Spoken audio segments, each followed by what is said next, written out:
Biblia na kapag sila ay may mga anak, ay ito po ay bahagi para ihandog sa ating Panginoon. Okay, so gusto po gagawin po natin ito po ay isang parte o isang bahagi ng ating pagiging Christian.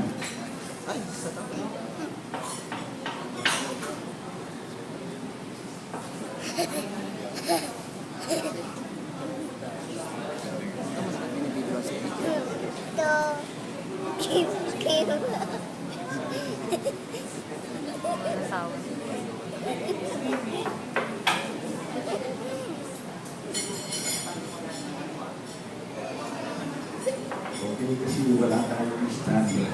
Kaya hindi na ito itong standard. May hilo. Okay, hindi po magandang umaga. Sabi nga po, ang mga anak ko ay isa pong natatanging handog at kayamanan mula lamang sa Diyos.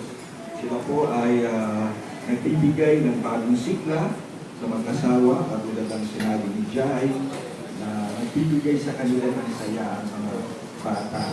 Ang pagkaroon ng bagong anak o sanggol sa pamilya ay nagdudulot dito ng lubos na kagalakan.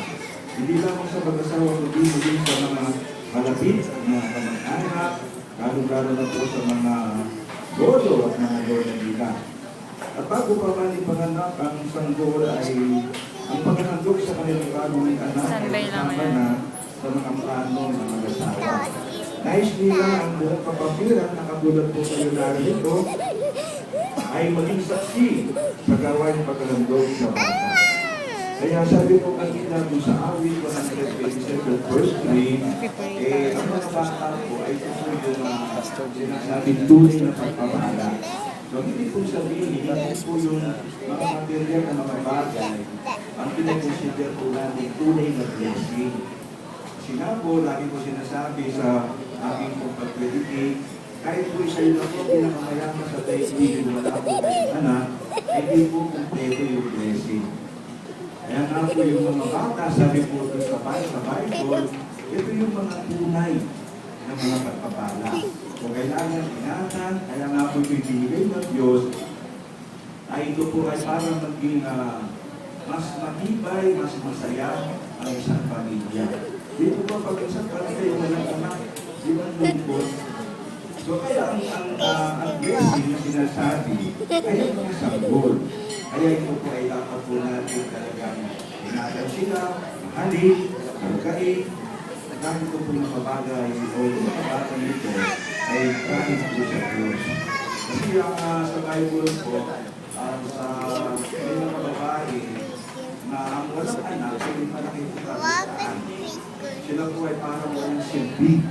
Kaya dito sa Bible, may isang nanay na dito sa mag-anak, nag-pray po sa Panginoon na sabi niya, Lord, kung sinibigyan po ako ng anak, ay iyahandog ko sa inyo. So, binigyan po siya ng anak, pero ginawa po ng babae, yung pangalan ng anak, ay inihandog niya. So, ganyan din po yung gagawin natin ngayong umaga. Kaya, mga kapatid, at mga kaibigan, mga bisita, mga magulang, tayo po ay nagkakati po sa lugar na ito, ipagpasalamatan ng Panginoon sa kanyang magbiyayag, pagbibigay sa mag-asawang, kay Aaron at kay Jai, ng kanilang anak na si AJ o si Adriana Sanchez. Okay, ganyan din naman po Panginoon sa Diyos ang batang ito upang sa kanyang paglaki ay makilala at mapaglingkuran niya ng buong puso ng ating Panginoon. Sapagkat ang Diyos mismo